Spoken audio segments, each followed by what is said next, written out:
he's not here right Where in the world is he? now. My son, anything I help you with? No. What are you talking to him? Yeah, he's going to get a new compressor. New compressor. Where at? Down there outside Jackson? Henderson. Going towards Henderson? In Benson. Yeah. When do you think he'll be back? He's going to get that. Our compressor blew up. Couldn't tell you. And it always does it at the worst time, doesn't it? Do you remember me? I don't guess so. I remember your face, but I don't remember your name. Well, I've gained so much daggum weight. I was the one that went with your daddy that time whenever Hurricane Katrina hit down there. Oh, yeah. Yeah. I remember. Dennis Jackson. Yeah. Yeah, how the heck has he been doing here lately? He was just getting old, you know. How old is he now? 63. I'm 63 too. We're both the same age. I knew his daddy died, what, about 10 years ago? Yeah, 11 now. Yeah. I know he took that kind of hard. Yeah. How y'all adjusting all these fluctuation parts and all these expensive? Adjusting the best you can, you know. It's hard, ain't It is. It's tough. Because everybody still wants something done for nothing, don't they? Every day. And of course, you got the insurance companies breathing down your freaking throat. That don't help none, does it? It's tough. Does Greg ever talk any about that ordeal that we went through down there with? Just Oliver. You remember the black guy, Oliver? Yeah. Yeah. He comes by every once in a while. I do a lot of work for him. Do you? What's he doing now? He just piddles and stuff. Yeah. I don't really know what he's doing for a living or if he's doing anything, but he piddles with. He does a little body work here and there. I help him out and stuff. Where is he? I mean, is he still living around here? Yeah. He is. He lives off Thomas Road, I believe, not too far from here. You think he'd care if I went up there and visited him? I don't know his address. I mean, Oh, you don't? I don't know his address. I know roughly where he lives, but I don't know. I don't even know. You got his phone number? Call him. I don't have his phone number either. He just calls me or comes by if he needs me. I got you. I'm sure my dad has it, but I don't know. Yeah, I'd like to talk to him or talk to somebody about some of those events that we went through down there because that was a big deal for me. Yeah. Because I quit work, and basically went down there and helped. I think that's what everybody did. Yeah, a lot of people did because it was such a heavy. How old was you at that time when that happened? Well, I took this 15, over 16? while he was gone. No, I was older now. I'm 39 now. That was in 2005. Yeah, 2005. So I was 20 years ago. How old was If you? it was 20 years ago. Right at it, 19.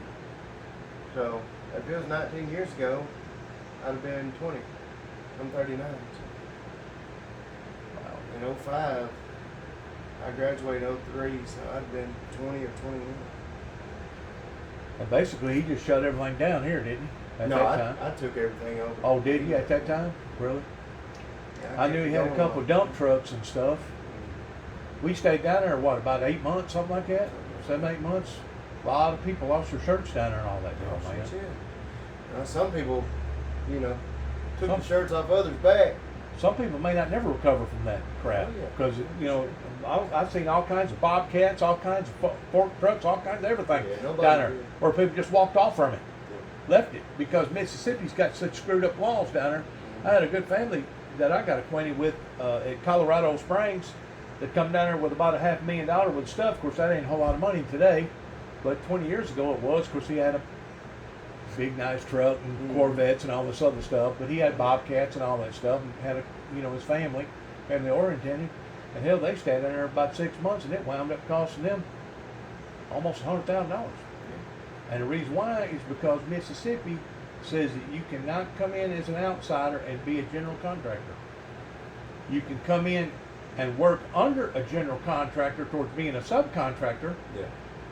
but you just can't come into Mississippi and start working as a general contractor. In other words, it tied everybody's hands, and once they went down there and they realized that, it's like, you know what? They don't need me. Because, I mean, just the stuff that we was doing with Halliburton towards debris removal, I think we was getting paid somewhere between $18 and maybe $22, $23 a square yard. Well, hell, come to find out, Halliburton, Dick Cheney, he'd done already contracted that stuff out for $60 a square yard. That means he was getting more than we was getting by taking the paperwork and moving it from this desk to this desk and making more than what we was making down there. And Greg was the one supplying the gas and supplying the truck. That's the way it works, though. You know, some people made off like a bandit. And other People people that were doing all the work got screwed. other people wound up starving, Yeah. literally starving. And to this day, I think there's still something like it's almost $1 billion unaccountable that they still have no idea where that money went. No doubt. No doubt. Where that money went to. I mean, you could pretty much follow the paper trail somewhat. They're going to hide it as best they can, but I mean, I was told they still got corpses down there in yeah. coolers. In coolers. They still don't know who in the hell they are. we got it. Because when we'd come across a dead body, we'd have to stop because we had to get FEMA orthodized toward wearing a mask, a suit, and all that other stuff. But when we come across a body, man, they had to stop the whole show. Had to bring in people, come in there and put little tags on their toes and all this other stuff. In the meantime, that shut us down for about 2 or 3 hours. But I couldn't tell you the amount of people that got ruined down there. I mean, absolutely ruined. And Jimmy didn't do y'all any favors down there either, I know. No, he really didn't. He was kind of quirky. I don't know what was going on in his life at the time. What was he going through, a divorce or something? I have no idea. I don't know what he was going through at the time. He was just not. He's always been that type, though. Oh, really? In other words, Now, kinda- John, I always liked John. the older Coffey. guy? John Coffey. Yeah, It was Jimmy Yarbrough and John Coffey were pretty much, right. sort of orchestrated. Whose RV was that? Was that Greg's RV? That No, that was it was John's money that bought it, but it was Jimmy's. okay. That's the way Jimmy did John a lot. Okay. John was the backing and Jimmy was the brains. Okay. But man, we just couldn't get things to flow right down there. No, it's just bad management. I feel like. I don't know if it was that or just everybody's hands was tied. Because there was a lot of people that left out there didn't make a dime. Some of them lost their freaking shirts. Yeah. I think Jimmy did all right down there. I know John. He used the money to get a lot of it going, and he lost his ass on it too. I remember I put Jimmy did okay. my Tundra, 4-wheel drive Tundra, in the back end of that bed of that truck, and drove that dude all the way up here by myself. Yeah. And dropped the truck off, dropped the loader off here, or the dump truck here, then got in my truck and went and got a bunch of tools. By this time, it done already slacked off a whole lot, and we really didn't know if we was going to be able to maintain him, be able to feed ourselves towards staying down there or not. Of course, it was already starting to get real hot down there and stuff, so I went down there and grabbed me a bunch of damn tools, and I went back down there, and I started beating and banging and making money that way. I beat and banged down there for probably, I'm going to say the July or August, probably about August. And then I took off, and then I wound up leaving from down there. I went back up to Memphis, because at the time I was staying in my boys' property there. And I wound up taking an adventure all the way to Washington, D.C., man. Went up by Pittsburgh, up by the Appalachian Mountains, and started walking down the C&O Canal. You familiar with the C&O Canal? It's what they used to bring goods from Washington, D.C. all the way up in all them mountains and stuff. Had like something like 120 something lots where you had to go through a lot, and the water swell up and go up a little higher and go up a little higher. Yeah. When it was all said and done with, I come up empty-handed towards retrieving what I wanted to retrieve in Washington, D.C., and then I went back to Mississippi, stayed down there maybe about another 3 or 4 weeks, and then I left from there and went to Jackson, not Jackson, but St. Augustine, Florida, and stayed down there the rest of the summer, because by that time it was already starting to cool off. Yeah. But that was a hell of a trip. Did any of those guys take a bunch of pictures or anything down there? I had no idea. Have you ever seen anything like that? I've seen a couple pictures that my dad took, but not a lot. Because I didn't even think to bring a camera down there. Yeah. I haven't seen a lot of them. You want to leave me your number so I can give it to him when he gets back? Yeah. Then give you a call. 731-514-3704. Okay. 3704, Dennis Jackson. I'm pretty sure you remember me. Oh, yeah. That's a good looking little kitty cat there.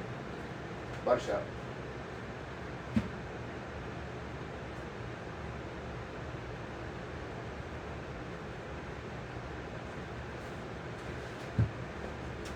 It was blue Nissan.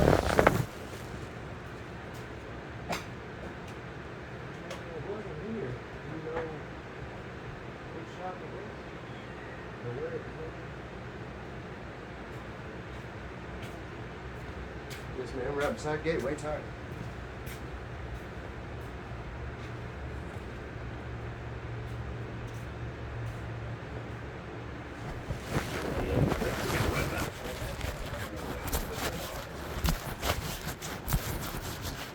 What's up, Chris? Yes, sir. What you got going on back here? A lot of work, bud. Do you? Yeah. They keeping you busy? I keep myself busy. I run this place now. My dad orders parts. That's all he does. When did he build this building? 204? Yeah, 2004. I thought it was. You still competing with those down the road here, going back towards Arthur Crossroads, or you kind of on your own here? I'm pretty much on my own. I've got my own customers. They've got their own customers. Yeah. And you deal with insurance work just for a fill-in? I do mainly insurance work. I do customization, something like this. Oh, do you? Suicide doors on this one. Do you enjoy it? Somewhat. It pays the bills, so. Give you something to brag about once you get through with it, ain't it? Yeah. Your friends like it and everything, no? I used to, when I lived in Nashville, I built rat rods and stuff. Was fixing the rat rod bag things. That's what I really like to do. Right. That way you can get some notoriety about it, you know? You got any business cards on your desk? I don't have any. Do you I not? ordered some last Wednesday. They're supposed to be here today or tomorrow. If you stop back by one day, I'll have some, but I ain't got none yet. Okay. I gave my last one out last Tuesday and ordered some Wednesday. I might have the truck's gonna set you back about $39, maybe. 2,800.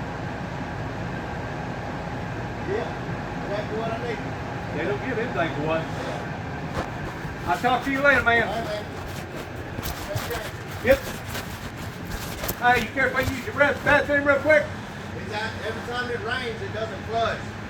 So you can use the side of the building. Okay, all right.